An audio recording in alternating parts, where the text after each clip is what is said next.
Merong isang mayaman na nawawala ang kanyang mamahaling relo. Yung relo na yon ay merong sentimental value at napakamahal ng relo na yon.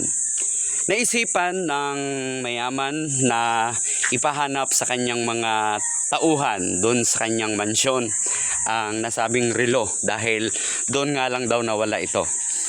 At tinawag niya lahat ang kanyang mga tauhan at sinabing kung sino ang makakahanap ng aking relo ay merong malaking pabuya. Agad na nagsipagkilos yung kanyang mga tauhan. Lahat hinanap ang nasabing nawawalang relo. Subalit, walang isa na nakakita dun sa kapulungan na naghahanap ng kanyang mamahaling relo na nawawala. Umabot na ang tanghalian. Pagkatapos nun ay naghanap na naman sila uli. Pero wala silang nahanap na relo. Pagkatapos nilang magmerienda nung hapon ay habang nagmimerienda pala sila nung hapon na, bigla na lang merong nakakita ng relo ng kanilang among mayaman. At nagtaka ang lahat dahil bakit siya ang nakakita. Ang sabi ng mayaman, bakit bukod tangi na ikaw lang ang nakahanap ng relo? Sumagot yung nakakita ng relo na tauhan ng mayaman. At ganito ang kanyang explanation.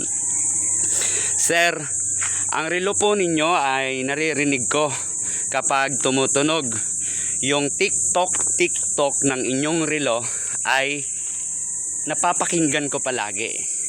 Ngayon, nung inutusan niyo po kami na maghanap ay lahat kami ay nagkakagulo. Habang nagkakagulo, habang maingay ay hindi naririnig ang tiktok ng inyong relo. Kaya minabuti ko po na habang kumakain po kayo, saka po ako naghanap at doon ko po nahanap at narinig kung saan banda ang inyong relo. Sa buhay po natin ay ganun din. Tingnan na lang ho natin yung nangyaring road rage sa Antipolo. Kumbaga, napakaingay ng paligid, nagsasagutan hanggang umabot sa hindi magandang pag-uusap. Kaya nabaril nung isang motorista yung kanyang nakasagutan na motorista at humantong sa pagkamatay nito. Kapag magulo ang paligid, kapag maingay, kapag na-overwhelm tayo ay hindi natin naiintindihan ang nangyayari na pinaiiral natin yung silakbo ng ating damdamin. Katulad nung sinabi nung amo nila na hanapin ang relo. Nag-focus sila doon sa pabuya at na-overwhelm sila doon sa pabuya na matatanggap nila. Ganon din kapag merong hindi maganda o mabuting sitwasyon sa buhay natin, na-overwhelm tayo. Tularan natin ang ginawa ng isang kasambahay, ng isang mayaman na ang ginawa niya, hinanap niya ang kapayapaan, hinanap niya ang katahimikan para mahanap niya ang kasagutan.